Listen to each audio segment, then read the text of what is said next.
نعیم صاحب نے ریٹائرمنٹ کے بعد اپنے کمرے میں اے سی لگوا لیا تاکہ وہ اور ان کی بیوی گرمی سے بچ سکیں، کیونکہ بیٹوں نے اپنے اپنے کمرے میں اے سی لگوا رکھے تھے اور ان کے بل بھی نعیم صاحب کی پینشن سے ہی بھرتے تھے۔ 1 مہینے بعد جب 2 لاکھ روپے کا بل آیا تو بیٹے آگ بگولا ہو گئے۔ انہوں نے نعیم صاحب کا اے سی اتار کر بیچ دیا اور انہیں خوب برا بھلا کہہ کر چھت پر شفٹ کر دیا۔ رات کی تیز گرمی سے نعیم صاحب اور ان کی بیوی کی طبیعت بگڑ گئی تو وہ راتوں رات گھر چھوڑ کر باہر چلے گئے۔ اگلے دن جب وہ واپس آئے تو پسینے میں شرابور تھے۔ گھر آ کر جب بیٹھے تو ان کی سانس بری طرح پھول رہی تھی۔ بیوی نے پریشان ہو کر پوچھا کہ کیا ہوا، تو نعیم صاحب بولے، بلال کی ماں، مجھے ٹھنڈا پانی دے دو، بہتر ہے لیمو پانی بنا دو، دل کو کچھ ہو رہا ہے، لگتا ہے ڈوب جاؤں گا۔ بیوی فوراً کچن میں گئی، لیمو پانی بنایا اور ان کے سامنے رکھ دیا۔ پانی پینے کے بعد ان کی حالت ذرا سنبھلی۔ گرمی اور پسینے کی وجہ سے ان کا بلڈ پریشر نیچے گر گیا تھا۔ وہ بولے، اب تو گرمی برداشت نہیں ہو رہی، لیکن کیا کریں، مہنگائی اتنی ہے کہ مہینہ ختم ہونے سے پہلے ہی پیسے ختم ہو جاتے ہیں۔ بیوی نے کہا کہ بلال کے ابو، بلال کے کمرے میں بھی اے سی لگا ہے اور کاشف کے کمرے میں بھی، ایسا کرے کہ کوئی سیکنڈ ہینڈ اے سی ہم بھی لگوا لیتے ہیں۔ آج کل تو قسطوں پر بھی ملتے ہیں اور نئے اے سی بھی آ گئے ہیں جو بجلی کا بل کم کرتے ہیں۔ نعیم صاحب نے ماتھے کا پسینہ صاف کیا اور کہا، بات تو تمہاری ٹھیک ہے، اصل میں نے کمیٹی ڈال رکھی تھی جو اس مہینے نکلنی ہے، 500 کی ہے، اے سی آ جائے گا، جہاں 2 کمروں کا بل بھر رہا ہوں وہاں ہمارا بھی آ جائے گا، ویسے بھی یہ سب میری پینشن سے بھرتا ہے۔ یہ سن کر بیوی نے سکون کا سانس لیا۔ گھر بڑا تھا، بلال اور کاشف دونوں کے کمرے بہت وسیع تھے، حالانکہ دونوں کے پاس ایک ایک بچہ تھا، لیکن دونوں نے 2 طن کے اے سی لگوا رکھے تھے۔ شادی کے فوراً بعد ہی دونوں بہوؤں عائشہ و مریم نے ساس کے ساتھ بنا کر نہیں رکھی تھی اور نہ ہی کبھی ان کی خدمت کی ذمہ داری لی تھی۔ نعیم صاحب کی بیوی نے جھگڑے سے بچنے کے لیے خود ہی کہہ دیا تھا کہ تم لوگ ہماری فکر نہ کرو، بس اپنے شوہروں کو کھانا پکا لیا کرو۔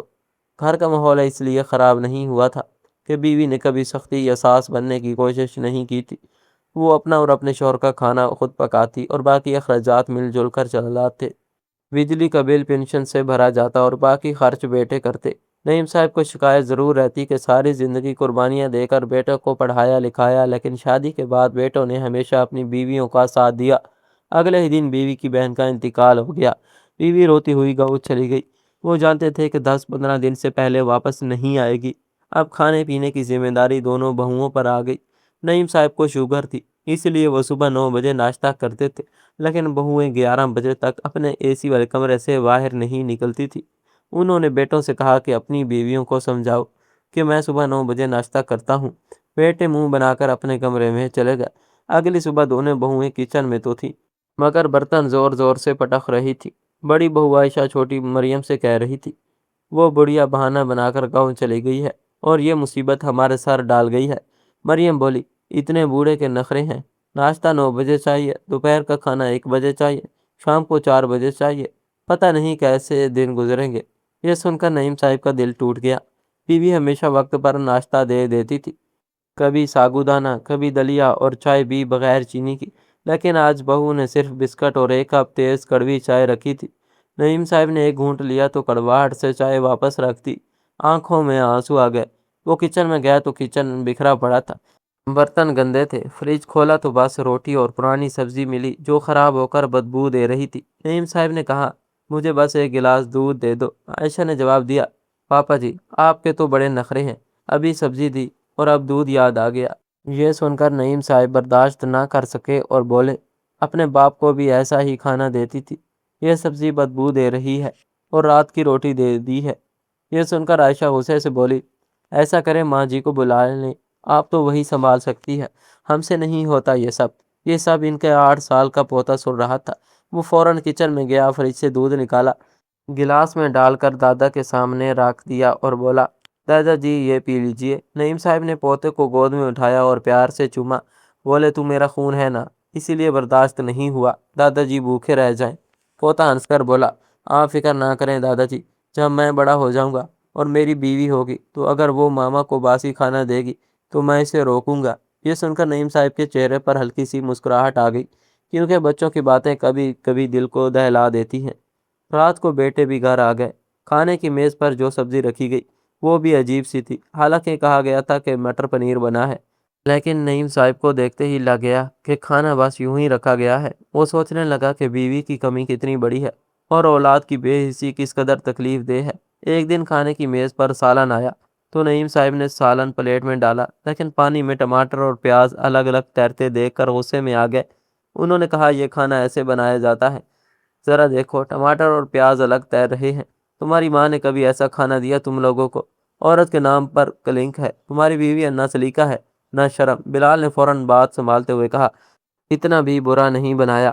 اس نے پلیٹ میں سالن ڈالا اور بیٹے کے ساتھ کھانے لگا۔ پھر کہنے لگا، پاپا، اگر ماں کو کھانا پکانا آتا تھا، گھر صاف رکھنا آتا تھا تو اس لیے وہ زیادہ پڑھی لکھی نہیں تھی۔ یہ آج کل کی لڑکیاں ہیں، ہائر ایجوکیشن حاصل کر لیتی ہیں لیکن گھر کا سلیقہ نہیں سیکھتی۔ ہم بھی تو گزارا کر ہی رہے ہیں نا۔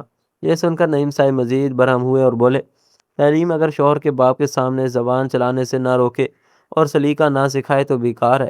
ان پڑھ تمہاری ماں ان سے کہیں بہتر تھی۔ اس نے آج تک میرے باپ کے سامنے کبھی اف تک نہیں کیا اور نہ ہی ایسا کھانا دیا۔ شادی سے پہلے تم لوگ ماں سے ذرا سا بھی نمک مرچ کم زیادہ ہو جاتا تھا تو غصے میں کہتے تھے، ماں یہ کیا کیا، تھکے ہارے آتے ہیں، کم از کم کھانا تو ٹھیک دے دیا کرو، اور آج تم یہ سب آرام سے کھا رہے ہو۔ یہ کہہ کر وہ کرسی پیچھے دھکیل کر کھڑے ہوئے اور بولے، بلال، کھانے کے بعد میرے لیے دہی لے آنا، میں روٹی دہی کے ساتھ کھا لوں گا۔ صبح ناشتہ میں مجھے بریڈ اور سادہ دودھ چاہیے۔ بریڈ تم لے آنا، دودھ میں خود لے لوں گا۔ اور اپنی بیویوں سے کہنا کہ میرے لیے ناشتہ بنانے کی ضرورت نہیں، وہ اپنے کمروں میں بیٹھی رہیں۔ یہ کہہ کر وہ غصے سے اپنے کمرے میں چلے گئے۔ بیوی کو گئے صرف 24 گھنٹے ہوئے تھے، لیکن ان کا حال ایسا تھا کہ انہوں نے مجبوراً بیوی کو فون کیا۔ وہ رو رہی تھی۔ کچھ تسلی دینے کے بعد انہوں نے کہا، تم کتنے دن وہاں رہو گی؟ بیوی بولی، نعیم جی، بہن کا انتقال ہوا ہے، اس کے بچے رو رو کر کہہ رہے ہیں کہ کچھ دن ہمارے پاس رک جاؤ۔ نعیم صاحب بولے، اگر تم وہاں رکی ہو تو شاید میں مر جاؤں۔ ان لڑکیوں نے میری زندگی اجیرن کر دی ہے۔ کبھی کڑوی چائے رکھ دیتی ہیں، کبھی باسی روٹی سبزی۔ تم جانتی ہو مجھے ایسا کھانے کی عادت نہیں، اور اگر کچھ کہو تو 2 گز کی لمبی زبان چلا دیتی ہیں۔ بیوی نے روتے ہوئے کہا، ایسی بات مت کرو، خدا نہ کرے کہ آپ کو کچھ ہو، میں جلدی آتی ہوں۔ چند دن نعیم صاحب نے صرف دہی اور بریڈ سے گزارا کیا۔ 4 دن بعد بیوی واپس آئی تو دونوں نے سکون کا سانس لیا، مگر گرمی نے دونوں کی حالت بگاڑ دی تھی۔ جسم پر دانے نکل آئے تھے۔ بیوی نے کہا، گاؤں میں بھی بہت گرمی تھی، مگر بھانجے اپنے کمرے میں اے سی چلا دیتا تھا تو رات آرام سے کٹ جاتی تھی۔ دن میں بڑی گرمی برداشت کرنی پڑتی تھی۔ نعیم صاحب نے اپنی بیوی کے کہنے پر کمیٹی کے پیسوں سے 1 ٹن کا اے سی خریدا اور کمرے میں لگوا دیا۔ یہ دیکھ کر دونوں بیٹے سناٹے میں آ گئے۔ رات کو آ کر بولے، پاپا، آپ نے بتایا ہی نہیں کہ اے سی لگوانا ہے۔ نعیم صاحب بولے، کیوں بتاتا؟ جب میں نے کہا تھا تو تم دونوں نے صاف انکار کر دیا تھا۔ اب کمیٹی نکلی تو میں نے اپنی بیوی کے سکون کے لیے اے سی لے لیا ہے۔ یہ سن کر بیوی نے بھی کہا، بیٹا دیکھو، تمہارے پاپا کے بازو پر کتنے موٹے موٹے دانے نکل آئے ہیں، وہ بھی گرمی سے۔ اب ہم بھی تو بوڑھے ہیں، اتنی تکلیف برداشت نہیں ہوتی۔ بیٹے یہ سن کر شرمندہ تو ہوئے، مگر دل میں کھٹاس باقی رہی۔ مہینہ گزرا تو بجلی کا بل آیا، 2 لاکھ روپے۔ کاشف نے بل لا کر سیدھا باپ کے منہ پر دے مارا اور کہا، پاپا یہ دیکھیے، کون بھرے گا اتنا؟ نعیم صاحب بولے، پہلے بھی میری پنشن سے تمہارے 2 کمروں کے اے سی کا بل بھرتا رہا ہوں۔ اب میرا بھی اے سی ہے تو کیا ہوا؟ جہاں 15-20 ہزار بھر رہا ہوں وہاں 5 ہزار تم دونوں ڈال دو۔ بیٹے چیخنے لگے، ہم لاکھوں نہیں کماتے، بچوں کی فیسیں ہیں، خرچے ہیں، ہم 1 پیسہ بھی نہیں ڈال سکتے۔ نعیم صاحب نے سخت لہجے میں کہا، اب سے ہر کوئی اپنا خرچہ خود اٹھائے۔ بجلی کا بل تم اپنے اپنے کمروں کا دو اور میرا میں خود دوں گا۔ پینشن سے میں اور اپنی بیوی کا گزارا کر لیں گے۔ یہ سن کر دونوں بیٹے بگڑ گئے اور بولے، پھر اپنا الگ انتظام کر لو، گھر چھوڑ دو۔ بات ہاتھے پائی تک پہنچ گئی۔ نعیم صاحب کی بیوی کو بھی دھکا دیا گیا، وہ زمین پر گر گئی۔ بیٹے چیخنے لگے، یہ گھر صرف تمہارا نہیں، ہمارا بھی ہے، اے سی اتارو اور بیچ دو، تم دونوں چھت پر جا کر رہو۔ انہوں نے واقعی اے سی اتار کر بیچ دیا اور دونوں بوڑھے میاں بیوی کو چھت پر دھکیل دیا، جہاں نہ پنکھا تھا نہ روشنی۔ گرمی سے تڑپتے وہ رات کو گھر چھوڑ کر چلے گئے۔ بیٹوں کو کوئی فرق نہ پڑا بلکہ خوش ہو گئے کہ اب سارا گھر ان کا ہے۔ مگر اگلے دن قدرت نے حساب برابر کر دیا۔ بلال کو کمپنی میں دھوکہ دہی پر نوکری سے نکال دیا گیا اور کاشف کو اہم فائل گم کرنے پر برخاست کر دیا گیا۔ دونوں روتے ہوئے گھر آئے اور بیویوں پر غصہ اتارا، تمہارے کہنے پر ہم نے ماں باپ کو گھر سے نکالا اور آج یہ حال ہے۔ کہ روزی بھی ہاتھ سے چلی گئی۔ ادھر نعیم صاحب اور ان کی بیوی گاؤں جا کر اپنی مرحوم بہن کے بیٹوں کے ساتھ رہنے لگے۔ انوج ان کی خدمت بہت کی، اے سی والے کمرے میں جگہ دی اور وہ سکون سے رہنے لگے۔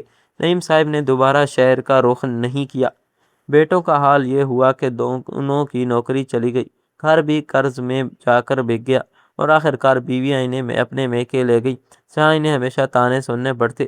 جو اولاد ماں باپ کی عزت نہیں کرتے، ان کا حق ادا نہیں کرتے، اسے زندگی میں کبھی سکون نہیں ہوتا۔ دوستو، تو کیسی لگی آپ کو آج کی ہماری یہ کہانی؟ کامنٹ سیکشن میں لازمی بتائیں، اور اگر اچھی لگی ہو تو ویڈیو کو لائک ضرور کریں۔ چینل پر نئے ہیں تو ہمارے اس چینل کو لازمی سبسکرائب کر دیں۔ ملتے ہیں کل ایک نئی اور دلچسپ ویڈیو کے ساتھ، تب تک کے لیے اللہ حافظ۔